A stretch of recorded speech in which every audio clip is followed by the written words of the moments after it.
Bismillahirrahmanirrahim. Assalamualaikum warahmatullahi wabarakatuh. Innal hamdalillah nahmaduhu wa nasta'inuhu wa nastaghfiruh wa natubu ilaihi wa nastahdi wa na'udzu billahi min syururi anfusina wa min sayyiati a'malina.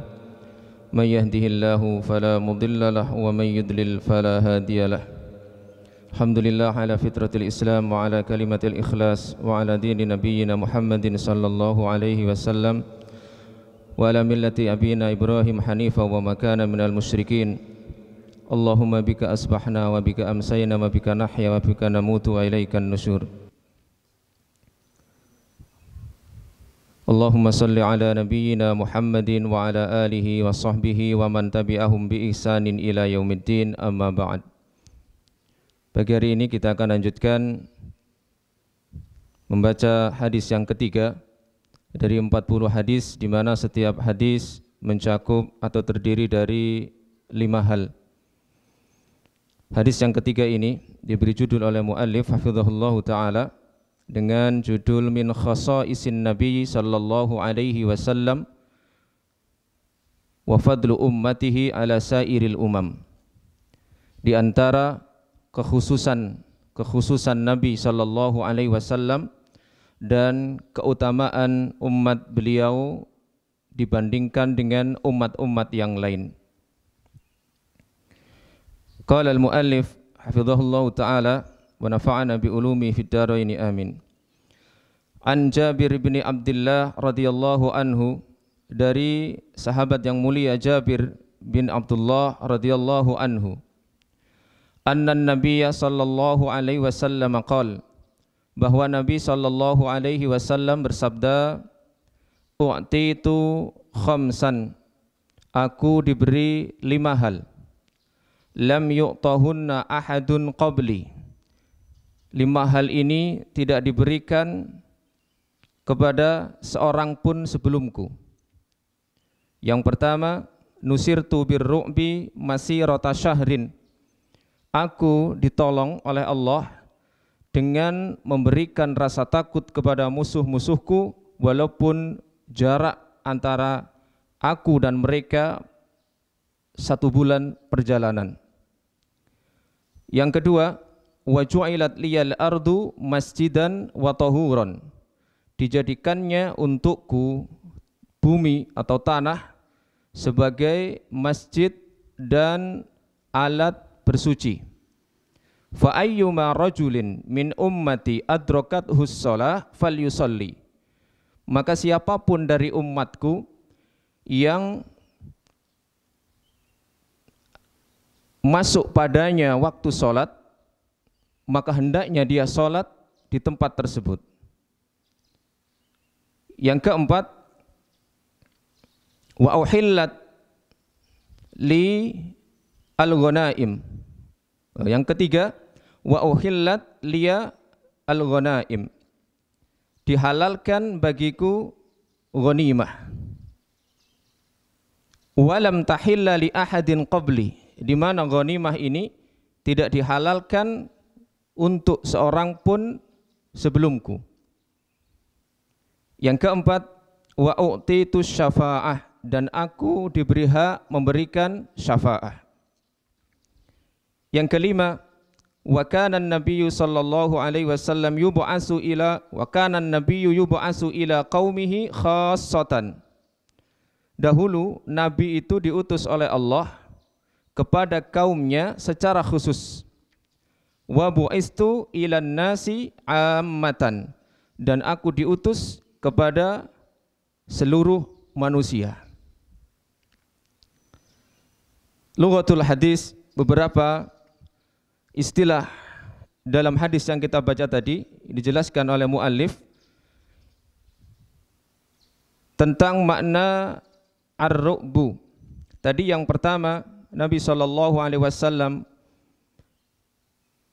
menyampaikan bahwa beliau diberi oleh Allah Subhanahu wa taala pertolongan dengan memberikan rasa takut, yaitu nusirtu birru'bi.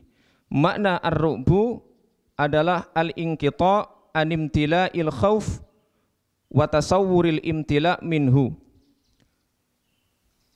Kata-kata ar-ru'bu ini maknanya adalah satu keadaan dari rasa takut yang sangat. Kemudian beliau juga tadi menyampaikan adalah bahwa dihalalkan bagi beliau ghanimah, harta rampasan perang. Ma ukhidha minal kufari bil qital. Apa yang diambil dari orang-orang kafir dengan cara berperang. Wa ijafil khayli war rikab wal maqsudu akhduha qahran. Seperti misalnya berupa kuda, hewan tunggangan yang lain maupun harta yang lainnya. Ini disebut dengan ghanimah. Adapun harta yang diperoleh dengan cara tanpa melalui peperangan, di mana musuh itu meninggalkan harta mereka tanpa ada peperangan, maka disebut dengan al-fai, atau dalam bahasa kita ditulis dengan fa'i. Ini harta yang diperoleh kaum muslimin dari orang-orang kafir tanpa harus adanya pertempuran secara fisik, di mana ketika mereka menghadapi pasukan kaum muslimin, mereka pun lari meninggalkan harta mereka, sehingga dengan mudah kaum muslimin mengambil harta mereka. Dan ini dihalalkan. Nanti akan ada penjelasannya.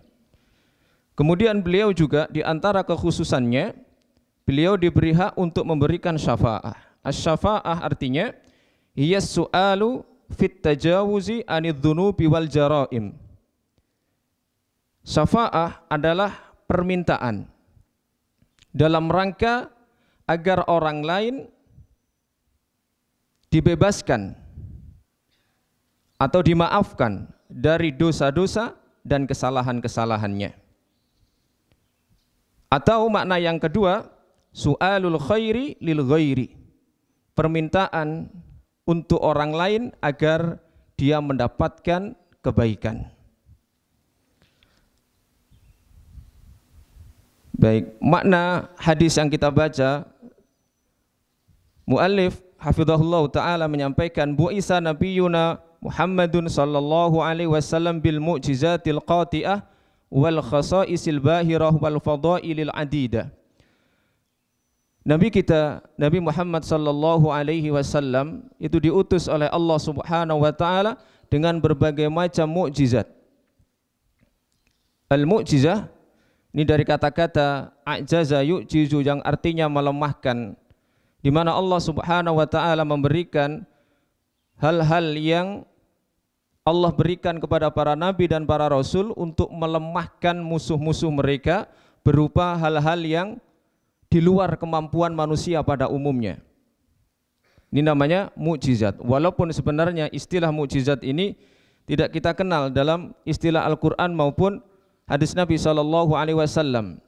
Di dalam Al-Quran yang dikenal adalah istilah ayatullah, yaitu tanda-tanda kekuasaan Allah yang Allah berikan kepada mereka para nabi dan para rasul. Hanya saja istilah mukjizat ini adalah istilah dari para ulama.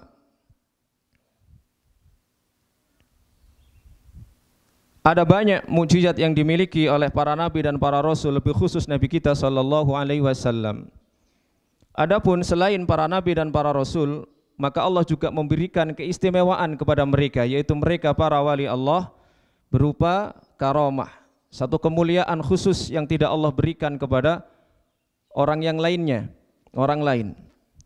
Dan tentu karamah maupun mukjizat ini tidak bisa dipelajari, kemudian ditampilkan sewaktu-waktu sesuai dengan keinginan mereka.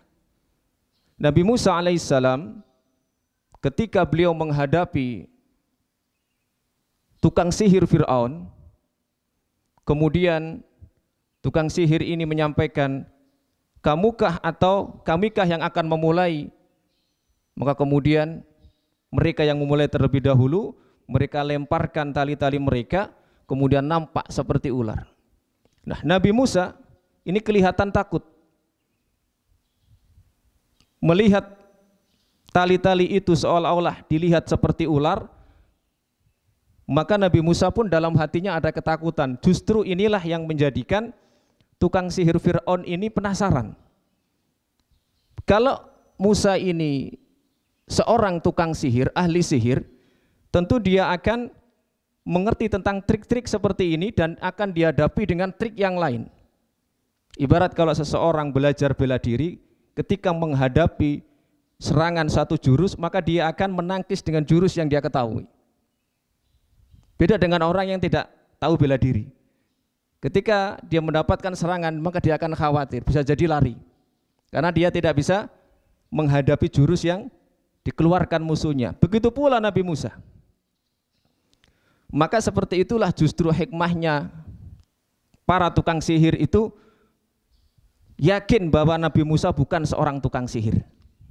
Kenapa? Karena tidak tahu trik-trik yang digunakan secara umum oleh para tukang sihir.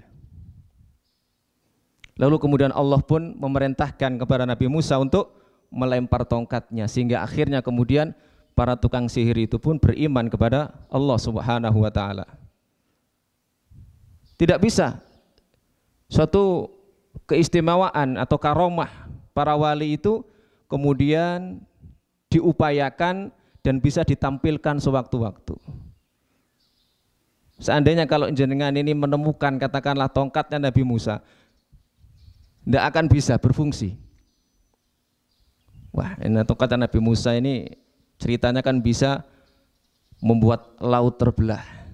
Tiba-tiba jenengan nemukan, kemudian dikepuk no laut, tidak bisa. Maka orang-orang yang melakukan suatu amalan-amalan yang bisa dipastikan itu tidak ada tuntunannya dalam rangka untuk mendapatkan istilah-istilah yang mereka sebut dengan karomah, itu hakikatnya bukan karomah dari Allah Subhanahu wa ta'ala. Tidak bisa diupayakan apalagi didemonstrasikan di hadapan banyak orang. Nah, Rasulullah sallallahu alaihi wasallam afdalul khalq, makhluk Allah yang paling mulia, sehingga kekhususan yang diberikan oleh Allah Subhanahu wa ta'ala kepada beliau tidak diberikan kepada siapapun sebelum beliau sallallahu alaihi wasallam, dan beliau pun menyebutkan hal tersebut. Nah, di hadis ini ada 5 hal. Di antaranya beberapa keutamaan yang lainnya di sini disebutkan. Di dalam hadis yang lain beliau juga menyebutkan ana sayyidu waladi Adam wa awwalu man tashaqqu anhu al-ardu wa awwalu syafi'in wa awwalu musyaffa. Aku adalah pimpinan anak Adam, sayyid waladi Adam. Dan aku adalah orang yang nanti bumi akan dibelah untuk aku keluar, dan aku adalah orang yang mendapatkan syafaat, memberikan syafaat, dan orang yang diberi hak untuk memberikan syafaat kepada orang lain. Orang yang pertama kali nanti tanah itu terbelah kemudian bangkit pada hari kiamat adalah Rasulullah sallallahu alaihi wasallam.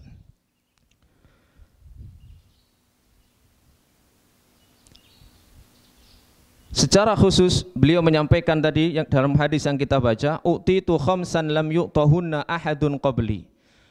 Ada 5 hal yang tidak diberikan kepada seorang pun sebelumku.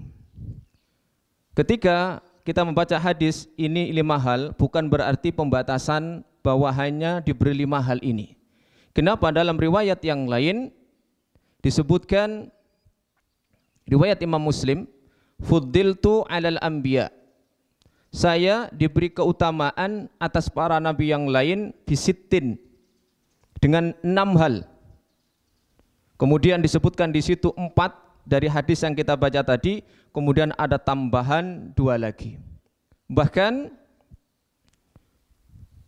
di dalam riwayat yang lain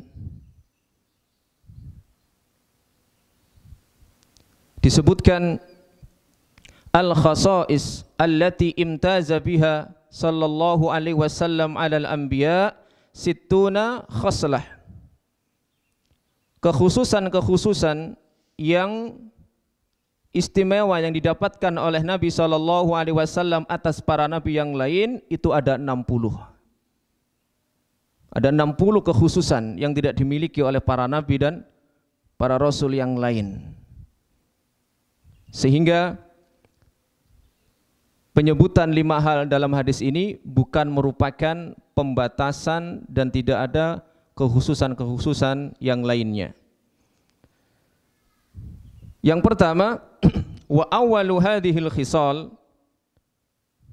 hal yang pertama yang khusus dalam hadis ini yang diberikan oleh Allah Subhanahu wa taala kepada Rasulullah sallallahu alaihi wasallam adalah nusirtu birru'bi masirata syahrin. Aku ditolong dengan memberikan rasa takut kepada musuh-musuhku walaupun jarak perjalanan 1 bulan. Ai bi khaufil aduwi minni bima yulqillahu ta'ala fi qulubil kufar bisababi ma asyraku billah. Artinya, rasa takut musuhku dariku dengan apa yang Allah berikan atau timpakan dalam hati orang-orang kafir disebabkan mereka telah melakukan kesyirikan kepada Allah Subhanahu wa taala. Musuh-musuh Rasulullah sallallahu alaihi wasallam, orang-orang kafir di mana mereka menyekutukan Allah Subhanahu wa taala, maka dengan hal tersebut Allah Subhanahu wa taala menimpakan rasa takut itu kepada mereka walaupun jarak perjalanan itu 1 bulan lamanya. Bisa kita bayangkan kalau kita berjalan dari sini 1 bulan normal, ya, itu sampai di mana? Musuh mendengar kabar jarak perjalanan seperti itu jauhnya, mereka sudah takut. Mendengar Rasulullah SAW masuk para sahabat beliau, mereka sudah gemetar ketakutan. Kenapa? Karena mereka telah menyekutukan Allah Subhanahu wa taala. Masafatu syahrin, jarak perjalanan 1 bulan. Falam yujad li ghairihi an-nasru birru'fi fi hadhil muddah wala fi aksari minha wala aqal. Dan tidak didapati pertolongan untuk yang lainnya dengan memberikan rasa takut dalam jarak seperti ini, ya. Tidak pula lebih dan kurang. Artinya Nabi SAW itu beliau menyebutkan dalam riwayat-riwayat yang lain, kenapa hanya kok disebutkan 1 bulan? Waqtasara hahuna ala syahri, beliau mencukupkan di sini 1 bulan perjalanan, li'annahu lam yakun bainahu wa bainal mamalik al-kibar aksar min dalika. Kenapa? Karena jarak antara beliau dengan raja-raja yang besar itu tidak lebih dari jarak 1 bulan ini, seperti di Syam maupun di Irak, Mesir dan juga Yaman. Fa inna bainal Madinah an-Nabawiyah wa baina wahidah min hadhil mamalik syahran aw dunahu. Kenapa? Karena antara Madinah dan juga salah satu dari kerajaan raja-raja besar itu perjalanannya tidak lebih dari 1 bulan atau kurang dari 1 bulan. Dan ini merupakan juga mukjizat Nabi SAW, walaupun beliau saat itu jelas tidak memiliki satu peralatan untuk mengukur jarak antara Madinah dengan tempat atau kerajaan raja-raja besar itu. Kalau sekarang bisa kita ukur dengan GPS. Nabi tidak. Jadi jarak antara Madinah dengan kerajaan-kerajaan besar itu tidak lebih dari 1 bulan, ya, yang banyak kurang. Dan ini disebutkan di dalam, ya, syarah Tuhfatul Ahwadhi, yaitu syarah Sunan At-Tirmidzi, begitu juga Umdatul Qari, ini syarah Sahih Bukhari, dan Al-Jami' As-Shaghir. Kenapa Nabi SAW ini memberikan jarak 1 bulan? Dan ini memang kekhususan beliau dan para sahabat saat itu. Betapa kokohnya akidah beliau dan para sahabat dan kesyirikan yang dilakukan oleh musuh-musuh mereka, sehingga mereka pun ketakutan walaupun mereka mendengar bahwa jarak Nabi dan mereka itu 1 bulan perjalanan. Maka jika hal tersebut ingin terulang kembali, bagaimana ya, takutnya musuh-musuh Islam, maka ya kembali menjadi orang-orang yang seperti di zaman Nabi sallallahu alaihi wasallam, orang-orang seperti para sahabat Nabi radhiyallahu anhum ajmain. Bukan malah orang Islam yang ketakutan ketika mendengar orang-orang kafir mau datang. Kemudian yang kedua, dari 5 hal tadi yang diberikan oleh Allah secara khusus kepada Nabi kita sallallahu alaihi wasallam adalah wa ju'ilat liyal ardu masjidan wa tahuran. Dijadikan untukku tanah atau bumi ini sebagai masjid, yaitu tempat bersujud, karena masjid itu adalah ya, dorful makan dari sajada yasjudu, yang artinya bersujud. Masjid berarti tempat sujud. Wa tahuran, tahur ma yutatahharu bihi. Tahur itu adalah alat bersuci. Fa ayyuma rajulin, maka siapapun min ummati, dari umatku, adrokat hussolah, yang mendapati waktu sholat atau waktu sholat mendapatinya, fal yusalli, maka hendaknya dia sholat. Ai ju'ilat liyal ardu maudhi'a sujudin, dijadikan untukku tanah atau bumi ini sebagai tempat sujud. La yakhtassus sujud minha bimaudhi'in duna ghairihi, di mana dalam kondisi-kondisi tertentu tidak ada tempat-tempat khusus ya, yang bisa dijadikan untuk sujud. Fa kullu juz'in minha yasluhu an yakuna makanan lisujud, maka setiap bagian dari bumi ini boleh digunakan sebagai tempat untuk sujud, au yasluhu an yubna fihi makanun lis-shalah, atau boleh di situ dibangun tempat untuk salat. Sebagaimana hal ini disampaikan oleh Ibnu Hajar di dalam Fathul Bari. Al-Qadhi Iyad mengatakan, man kana qablahu minal anbiya alaihimussalam, dulu para nabi sebelum beliau sallallahu alaihi wasallam, innama ubiha lahumus shalah fi mawadhi' makhsusah, mereka hanya diizinkan salat di tempat-tempat khusus, kalbi wal kanais, seperti di sinagog bahasa kita, atau kanais, gereja-gereja. Wakila fi maudhi'in yatayaqqanuna taharatahu fil ardi minal ardi, atau di tempat yang mereka benar-benar yakin terhadap kesucian dari tanah tersebut. Jadi mereka, umat sebelum kita, mereka tidak boleh melakukan ibadah kecuali di tempat-tempat yang memang dibangun di situ sebagai tempat peribadatan.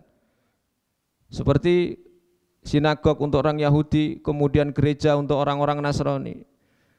Maka di tempat lain yang tidak ada bangunan itu, mereka tidak diizinkan. Wa khussat hadhil ummah, sementara umat ini dikhususkan, kita sebagai umat Rasulullah sallallahu alaihi wasallam, bijawazis salati fi jami'il ardi, bolehnya salat di belahan bumi manapun, illa fil mawadhi' al mustasna bisyar'i, kecuali tempat-tempat yang memang dikecualikan secara syar'i. Misalnya Nabi melarang untuk salat di kuburan, kemudian di kamar mandi, kemudian di tempat sampah, kemudian tempat khusus penyembelihan ya. Itu termasuk di antara tempat-tempat yang dikhususkan, dilarang salat di situ, walaupun secara umum seluruh belahan bumi itu bisa digunakan untuk tempat salat, sebagai tempat kita bersujud kepada Allah Subhanahu wa taala selain yang dikecualikan. Au maudhi'un tuyuqinat najasatuhu, atau tidak boleh tempat yang diyakini najisnya. Walaupun Nabi Isa dulu disebutkan fa in qulta, jika engkau mengatakan kana Isa alaihissalam yasihu fil ardi wa yusalli haitsu adrakathu shalah. Diceritakan Nabi Isa dulu memang beliau melakukan sholat dimanapun ketika waktu sholat itu hadir, ya. Sementara kekhususan tadi disebutkan hanya khusus kepada Nabi SAW, maka bagaimana menjawab seperti ini? Maka disebutkan di sini bahwa Nabi Isa ketika berada di satu tempat kemudian hadir waktu sholat, beliau hanya diizinkan untuk sholat di situ, sementara untuk menjadi alat bersuci tidak. Dan Nabi tadi menyebutkan ada dua, masjidan wa tahuron. Sementara Nabi Isa melakukan hanya dari sisi masjidnya saja, tidak dari sisi tahurnya atau sebagai alat bersuci. Wa kadzalika tayammum minhuna. Yang kedua, Allah Subhanahu wa taala menjadikan tanah ini bukan hanya sekedar sebagai tempat bersujud, tetapi juga sebagai alat bersuci, sebagai ganti dari media asli dari kita bersuci, yaitu air, dengan menggunakan al-ard, ya, tanah atau debu, dengan rincian-rincian yang disebutkan oleh para ulama. Kemudian yang ketiga adalah wa uhillat liyal ghanaim wa lam tahilla li ahadin qabli. Dihalalkan untukku rampasan perang dan tidak dihalalkan bagi seorang pun sebelumku. Ai ma yagnamuhu min ghanaimil musyrikin uhilla lahu sallallahu alaihi wasallam. Apa yang beliau dapatkan dari harta rampasan orang-orang musyrik, orang-orang kafir, itu halal bagi beliau sallallahu alaihi wasallam. Walaupun kita tahu orang-orang kafir, orang-orang musyrik dalam memperoleh harta mereka, ya, mereka tidak akan memperdulikan halal ataupun haram. Tapi ketika sudah menjadi ghanimah, maka hal tersebut menjadi halal. Walam yakun li nabiyyin ghairihi an ya'khudha syai'an minal maghnam. Dan tidak diizinkan untuk nabi selain beliau mengambil sedikit pun dari harta tersebut yang ditinggalkan oleh orang-orang kafir ketika mereka berperang. Al-Imam Al-Khattabi mengatakan, kana man taqaddama ala dzarbaini. Para nabi yang telah lalu itu ada dua macam. Minhum man lam yu'dan lahu fil jihad. Pertama, di antara mereka ada nabi atau rasul yang tidak diizinkan untuk berjihad, sehingga tidak ada peperangan. Falam takun lahum maghanim, sehingga mereka pun tidak bisa memperoleh yang namanya ghanimah itu, karena mereka tidak diizinkan untuk berjihad oleh Allah Subhanahu wa taala. Wa minhum man udzina lahu fihi, dan ada di antara mereka yang diizinkan untuk berperang. Lakin kanu idza ghanamu syai'an lam yahilla lahum an ya'kuluhu. Tetapi ketika mereka berperang menang, kemudian ada harta yang ditinggalkan orang-orang musyrik, orang-orang kafir, musuh-musuh mereka, lam yahilla lahum an ya'kuluhu. Tidak halal bagi mereka untuk memakannya. Lalu bagaimana harta yang ditinggalkan oleh orang-orang kafir tersebut, oleh orang-orang musyrik yang menjadi musuh para nabi sebelum Nabi SAW? Ja'at narun fa'ahraqathu. Akan datang api kemudian membakar harta tersebut. Datang api dan membakar harta yang ditinggalkan oleh orang kafir itu. Dan ini juga disebutkan oleh Al-Hafidz Ibnu Hajar dalam Fathul Bari. Wa sahha dzalika anhu sallallahu alaihi wasallam, dan itu pun sahih dari Nabi sallallahu alaihi wasallam min hadis Abi Hurairah, dari hadis Abu Hurairah radhiyallahu anhu qala Rasulullah sallallahu alaihi wasallam annahu ghaza nabiyyun minal anbiya. Nabi sallallahu alaihi wasallam bersabda, dulu ada seorang nabi yang melakukan ghazwah, peperangan. Fadzakara fihi dzalika biqaulihi, kemudian beliau menyebutkan hal tadi itu, Faja'atin naru fa'akalatha. Ketika mereka menang, banyak harta yang ditinggalkan oleh orang-orang kafir, orang musyrik musuh mereka. Datanglah api fa'akalatha. Lalu kemudian api itu memakan harta tersebut. Hilang tidak berbekas. Summa ahallallahu lana al-ghanaim. Kemudian Allah menghalalkan bagi kita harta rampasan tersebut. Kenapa? Ra'a dha'fana wa ajzana fa'ahallaha lana. Kata Nabi SAW, karena Allah melihat kelemahan kita, ya, dan maka Allah pun menghalalkannya bagi kita. Dan ini adalah kekhususan Nabi SAW dan umat beliau. Ini benar-benar dalam medan perang melawan orang kafir, bukan dalam situasi yang tidak perang. Penjarahan kemarin tahun berapa itu? Wah, ini harta miliknya orang kafir ini. Wah, ngono sing nggawa TV, kulkas diotong-otong. Ono nggawa spring bed. Halal. Haram. Yang keempat, warabi'u hadhil khisal. Yang keempat dari hal khusus yang disebutkan dalam hadis tadi, asy-syafa'ah. Nabi SAW diberi yang namanya syafa'ah. Qala Ibnu Daqiq Al-Aid rahimahullah, Ibnu Daqiq Al-Aid rahimahullah menyampaikan, wal muradu asy-syafa'atul udma. Yang dimaksud dengan bahwa Nabi diberi kekhususan syafaat dalam hadis ini maknanya adalah asy-syafa'ah al-udma, syafaat yang agung, fi irahatin nasi min haulil mauqif, yaitu di mana untuk mengistirahatkan manusia dari huru-hara nanti di mahsyar. Dan ini masyhur, kita baca hadisnya, di mana ketika di mahsyar itu satu hari sama dengan 1000 tahun. Kemudian manusia saat itu kondisinya ya luar biasa, karena matahari didekatkan dengan jarak hanya 1 mil. Tudnas sama qadra milin. Matahari didekatkan oleh Allah hanya jarak 1 mil. 1 mil itu pinten kilo? Sekitar 1,5 kilo. Nek sakniki jarake matahari kali bumi niku pinten? Nate ngukur. Perkiraan. Eling kula biyen belajar niku 150 juta kilometer. Perkiraan. Termasuk diukur berapa derajat panas luar matahari, intine pinten. Dengan jarak seperti itu aja menurut perkiraan panas sekali. Bagaimana nanti ketika Allah dekatkan hanya 1 mil, 1, sekian kilometer. Maka digambarkan di situ huru-hara dan keadaan yang sangat memilukan yang dialami oleh manusia. Ada yang banjir, ya kan, banjiran keringet dhewe. Ada yang sak kemiren, nggih, ana sing sak napa? Kentole, ana sing sak dengkule.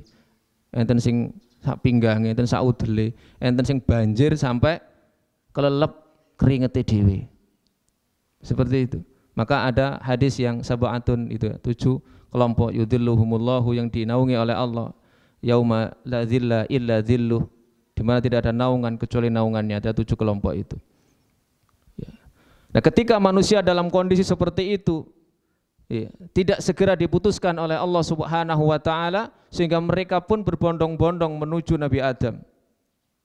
Minta supaya Nabi Adam mohon kepada Allah segera diputuskan. Nabi Adam angkat tangan, mendatangi Nabi Nuh, mendatangi Nabi Musa, mendatangi Nabi Isa, dan terakhir mendatangi Rasulullah sallallahu alaihi wasallam. Nabi mengatakan ana huwa, ini hak saya, memang hak saya. Lalu kemudian Nabi sallallahu alaihi wasallam beliau sujud sampai waktu yang ditentukan Allah. Kemudian Allah mengatakan, ya Muhammad irfa ra'sak, Muhammad angkat kepalamu, bangkit. Sal tu'ta, minta kamu akan diberi. Wasfa tu syafa', berilah syafaat, engkau akan diberi hak untuk memberikan syafaat. Maka inilah yang dimaksud dengan asy-syafa'ah al-udhma. Wa fi riwayatin ukhra, dalam riwayat yang lain, wa u'titu syafa'ata fa akhartuha li ummati fa hiya liman la yusyriku billahi syai'a. Dalam riwayat Imam Ahmad di dalam musnad beliau, aku diberi syafaat, maka aku mengakhirkannya untuk khusus umatku. Apa syafaatnya? Fahiya liman la yusyriku billahi syai'an. Syafaat ini akan aku berikan kepada setiap umatku yang tidak melakukan kesyirikan kepada Allah Subhanahu wa taala. Ketika tentu berjumpa dengan Allah Subhanahu wa taala. Ini syafaat yang diberikan oleh Rasulullah sallallahu alaihi wasallam dan ternyata diakhirkan bagi untuk umat beliau, khusus untuk mereka yang tidak melakukan kesyirikan kepada Allah Subhanahu wa taala. Tetapi makna dalam hadis ini adalah yang dimaksud adalah asy-syafa'ah al-uzma. Syafaat yang agung di mana seluruh manusia akan segera mendapatkan kejelasan, ya, istilah status mereka agar segera diputuskan perkara di antara mereka. Kemudian mulailah saat itu kemudian proses-proses bagaimana, ya, di alam akhirat sampai mereka akan melintasi yang namanya as-sirat, ya, di mana as-sirat ini dibentangkan oleh Allah di atas atau di punggung neraka Jahannam, dan di bawah itu ada kalalib atau gantolan-gantolan dari besi yang memang Allah takdirkan untuk gantol siapa mereka yang, ya, masuk ke neraka. Yang kelima, wal khoslatus khamisah. Yang kelima, hal khusus Nabi sallallahu alaihi wasallam, annahu sallallahu alaihi wasallam bu'isa ilan nasi ammatan. Bahwa Nabi sallallahu alaihi wasallam diutus kepada seluruh manusia. Faqad arsala sallallahu alaihi wasallam nabiyyan wa rasulan liqaumihi wa li ghairihim minal arab wal ajam bi mukhtalafi alwanihim wa ajnasihim. Dan sungguh Rasulullah sallallahu alaihi wasallam diutus sebagai nabi, sebagai rasul untuk kaumnya dan yang lainnya dari bangsa Arab maupun non-Arab dengan berbagai macam jenis perbedaan warna mereka dan jenis mereka. Allah Subhanahu wa taala di dalam surat Saba ayat 28, wa ma arsalnaka illa kaffatan linnas. Dan tidaklah aku mengutusmu wahai Muhammad kecuali untuk keseluruhan manusia. Fa umumu risalatihi min asril bi'sah. Maka keumuman risalah beliau adalah sebagai dasar bahwa beliau diutus oleh Allah Subhanahu wa taala. Fasabata ikhtisasuhu duna sairil anbiya wa bihadza ikhtassar rasul bi khasaisa duna ghairihi minar rusul wal anbiya takriman wa tafdilan. Maka kekhususan seperti ini, ya, hanya diberikan kepada beliau sallallahu alaihi wasallam, bukan untuk rasul dan nabi yang lain, takriman wa tafdilan, dalam rangka untuk memuliakan dan memberikan keutamaan khusus kepada beliau sallallahu alaihi wasallam. Fahuwal mustafa al-mukhtar. Beliau adalah orang yang terpilih sallallahu alaihi wa alihi wa sahbihi wasallam. Maka di dalam hadis yang masyhur beliau pun menyampaikan, siapapun dari umat ini yang mendengar dakwah beliau kemudian tidak, ya, masuk Islam, ya, sampai dia mati, maka dia termasuk penghuni neraka. La yu'minu la yasma'u bi min hadhil ummah yahudiyun wala nasraniyun, baik dia Yahudi Nasrani kemudian tidak mau beriman kepada beliau sampai mati, illa kana min ashabin nar, kecuali dia akan menjadi, ya, para penghuni neraka. Siapapun dari umat ini yang telah mendengar dakwah beliau setelah beliau diutus. Adapun sebelumnya bagi mereka yang mentauhidkan Allah Subhanahu wa taala, mereka pun mendapatkan surga. Adapun mereka yang mendengar Nabi kemudian beriman, yang sebelumnya mereka Yahudi ataupun Nasrani, bertauhid kepada Allah, maka pahala mereka adalah dua. Kesabaran mereka menunggu Rasulullah sallallahu alaihi wasallam dan pahala mereka masuk ke dalam syariat Rasulullah sallallahu alaihi wasallam. Penjelasan terakhir yaitu tentang apa pelajaran dari hadis ini. Yang pertama, umumu bi'satin Nabi sallallahu alaihi wasallam li'annahu mursalun ila tsaqalain. Keumuman diutusnya Nabi sallallahu alaihi wasallam bahwa beliau adalah mursal, orang yang diutus ila tsaqalain, kepada dua jenis makhluk Allah, al-ins wal jin, yaitu manusia dan jin.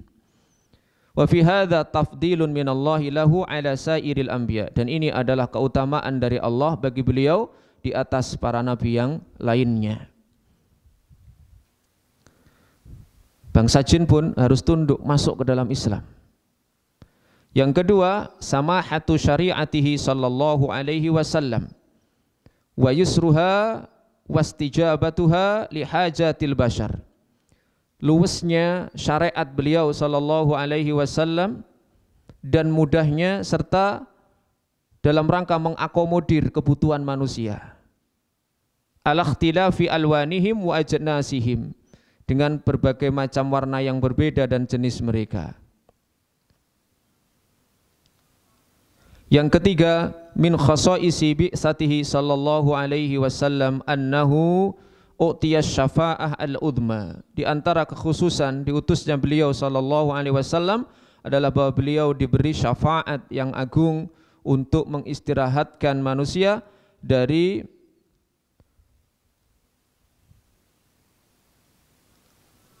kejadian di mahsyar nanti, wala khilafa fi wuqu'iha, dan tidak ada perselisihan adanya syafaat yang agung ini. Dan yang terakhir adalah tafdilu hadhil ummah al-muslimah ala ghairiha minal umam qatibah. Keutamaan dari umat yang muslim ini di atas yang lainnya dari umat-umat ini adalah sesuatu yang prinsip. Maka umat terbaik yang Allah keluarkan dari muka bumi ini adalah umat Rasulullah sallallahu alaihi wasallam, secara khusus adalah sahabat-sahabat beliau radhiyallahu anhum ajmain. Mudah-mudahan yang sedikit ini bisa menjadi pelajaran bagi kita dan semakin memberikan semangat bagi kita untuk senantiasa berupaya mencontoh, meneladani Nabi kita Rasulullah Muhammad sallallahu alaihi wasallam, dan kita menjadi semakin bangga sebagai kaum muslimin, orang Islam, untuk menunjukkan identitas kita, menegakkan syiar-syiar agama kita. Dan mudah-mudahan Allah Subhanahu wa taala memanfaatkan kita dalam keadaan di atas Islam, di atas iman, dan mudah-mudahan kita kelak juga mendapatkan bagian syafaat Rasulullah sallallahu alaihi wa alihi wasallam. Subhanakallahumma wa bihamdika asyhadu an la ilaha illa anta astaghfiruka wa atubu ilaik wa akhiru da'wana anil hamdulillahi rabbil alamin. Wassalamualaikum warahmatullahi wabarakatuh.